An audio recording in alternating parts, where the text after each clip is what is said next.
Welcome. My name is Joey O'Connor, and I'm with the Grove Center for the Arts and Media. Today, it's my pleasure to introduce to you Yukiko Wade with Tiny Blossoms Incorporated. Yukiko is a creative funding grant recipient, and she is starting a brand new clothing line called Tiny Blossoms Incorporated. And she is not only a fashion designer, she's also a photographer. So she brings with her a great amount of skill and talent and creative ability. And for those of you watching this today, I really hope as Yukiko shares her story, as we have this conversation, that you're inspired, whether you're a photographer, whether you're a fashion designer, or you perhaps have some other creative artistic project in mind, that you'll visit us at Creative Funding. We'd love to help you out. Well, Yukiko, it's a pleasure having you here today. Thanks so much for spending time to talk with me. Thank you, Mr. Joey. You are a multi-talented woman. You are a mom with 2 kids. You're a photographer. You're launching a new fashion line of children's clothing. Tell me a little bit about your background and how you got started with starting Tiny Blossoms. Yes, I have been a professional photographer since '98. I have done wedding, senior portrait, children, and studio lighting, and outdoor, pretty much everything I did. And then now I do LinkedIn headshots. Okay, and so with your background in photography, how did you get the idea for starting Tiny Blossoms? Yes, ever since I had 2 kids, I took a lot of pictures of my kids, but then I really had a more creative urge to make something in tangible way to express my love for my kids. I really wanted to wrap my kids with the love I had. So that let me start sewing, and I took a couple classes. So I learned how to draw a pattern and more sewing classes, and then I went to workshops and I kind of getting to know how to design fashion and so on. What I love about your vision and your dream is that you're actually pursuing it. So many times creative people, they get an idea, but they're not sure how to implement it. But you've actually gone through the hard work of learning the craft. I know you've been up to LA to the different design centers up there, and you've really practiced this idea of developing a children's clothing line. And for the people listening and watching this, they can see right behind Yukiko there that she's created some beautiful products. Yukiko, tell us what makes Tiny Blossoms unique. What's your audience? What age children? Why would a parent want to buy Tiny Blossoms? Yes, Tiny Blossom is a premium brand clothing for girls aged from 6 months to 3 years old. And we use high-end imported fabric from Japan. And I'm big about simplicity and details and comfortability.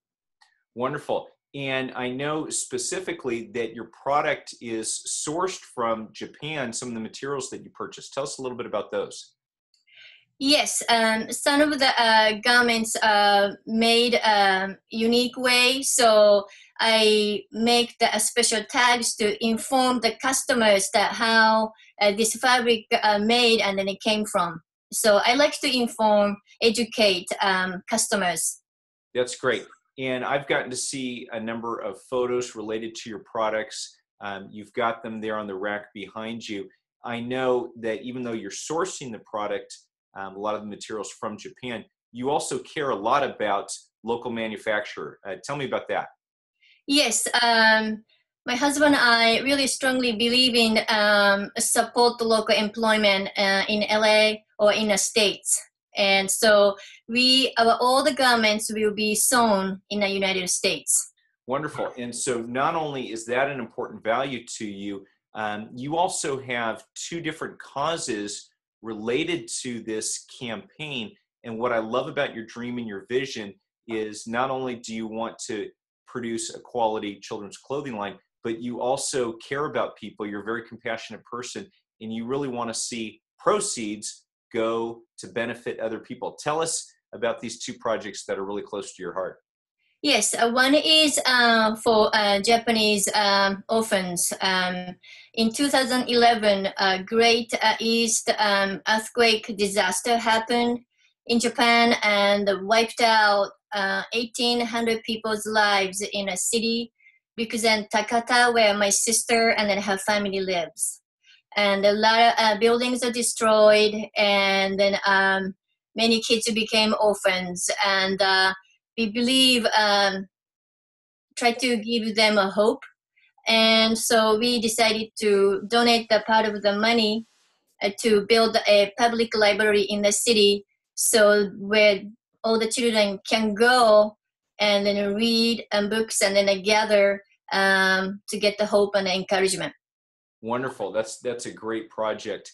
And so for the people listening to this video here, not only if you help support Yukiko in her campaign, you're ultimately helping people in Japan with the rebuilding of this library that was destroyed, which ultimately is going to help kids. Tell us about the other project you're excited about.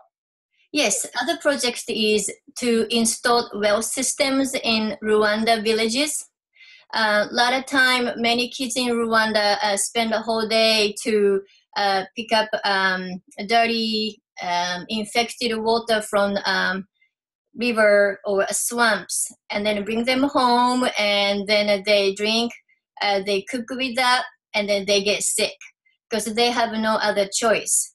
And so I met the founder of the non-profit organization called Peace Water No Thirsty Kid at the church that I attend to. And then they are installing the well systems in the villages in Rwanda, so all the people in the villages can get healthier lives back, and then especially the children can go back to school where they belong.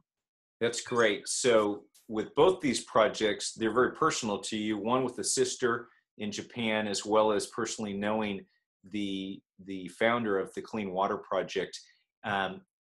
This is a great example of not only developing a company, but using some of the profits from that company to benefit others. There's a definite public benefit to this. And so, again, for those of you who are listening, you really want to consider, gosh, how can I help support Yukiko and her husband, Adam, in these efforts? Tell us about the campaign specifically. I know you've got a funding goal. You've also got some perks attached. Your campaign is going to be on the Grove's Indiegogo Partner Platform page, as well as on the Grove website. So tell us, what's your campaign goal, and what are some of the perks involved? Yes, we would like to raise an amount of $23,000, and that funding will cover all the production and the pre-production, and then all the other expense, making the hang tags, name tags, and so on. And some of the perks? Yes, we are thinking about fun, exciting perks, such as making a cute hair clip that will match to our spring and summer collection, and a day trip to a fashion district in LA, and so on. That's great. That's great. Well, we're really excited to work with you in developing this campaign. And if you're listening to this, whether you're a photographer, a fashion designer, a filmmaker, a musician, a visual artist, whatever type of art you practice, we'd really love to talk to you about creative funding and help you dream about accomplishing the vision and ideas that you have in your heart. Gosh, it's our privilege to talk with you, Yukiko. I know you're going to be launching your campaign real soon, and so I really hope that people will support it, will jump in. I know you're working really hard for this, and we really believe that we're going to see a great, successful outcome. And ultimately, it's going to benefit kids in Japan and in Rwanda with clean water. So appreciate all your hard work. We wish you great success, and thanks so much for taking time to talk with me today. Thank you so much, Mr. Joey. Have a great day. You too.